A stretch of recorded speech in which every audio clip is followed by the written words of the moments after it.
यह कहानी आपको रोने पर मजबूर कर देगी। एक दिन की बात है, आरूही सुबह पार्क में टहलते हुए जा रही थी, तभी उसे एक रोती हुई बच्ची मिली। आरूही ने उससे रोने का कारण पूछा, तो लड़की ने बताया कि वह जिस गुड़िया से खेल रही थी, वह इसी पार्क में कहीं खो गई है।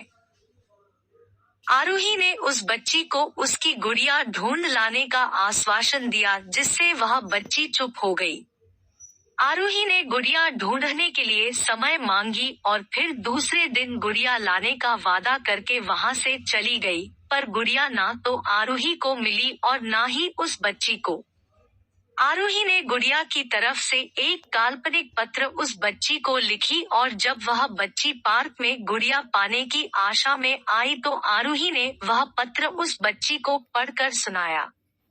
पत्र इस प्रकार था, कृपया रोना मत, मैं समय समय पर उस गुड़िया के बारे में तुम्हें लिखती रहूंगी, बस तुम रोना मत।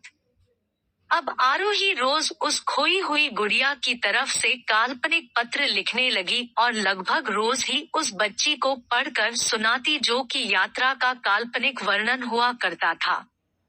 आरूही ने इस काल्पनिक लेकिन रोचक वर्णन ने उस बच्ची को रोने नहीं दिया।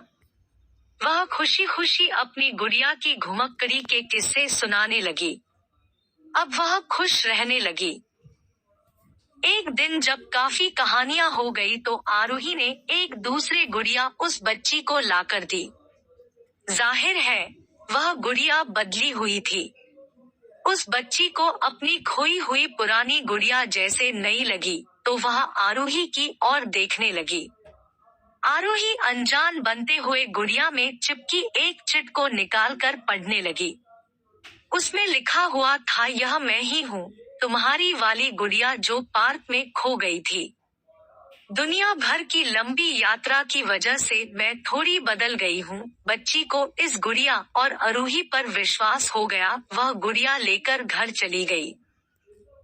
वर्षों बाद जब वह बच्ची बड़ी हो गई, तो एक दिन वह अपनी अलमारी में कुछ ढूंढ रही थी, तो उसका ध्यान उसी गुड़िया पर गया, जो आरूही ने उसे दी थी। बचपन की बातें याद करके वह हंसने लगी। उसे सब समझ आ चुका था कि आरूही ने कैसे उसका मन रखा। उसे उस गुड़िया पर फिर प्यार आने लगा। वह उसे बड़े गौर से देखने लगी। तभी उसकी नजर गुड़िया की फ्रॉक की आस्तीन में छुपे एक छोटे से पत्र पे गई। उसने बड़ी व्याकुलता से वह पत्र निकाला और पढ़ने लगी। पत्र में साझेप में यह लिखा हुआ था, हर वह चीज जिससे तुम प्यार करती हो, कभी न कभी तुमसे खो जाएगी और जो तुम्हारे पास होगी, वही तुम्हारे लिए सच्चे रूप में बनी होंगी। रूप भले ही भिन्न होगा, पर प्यार एकदम खालिस होगा।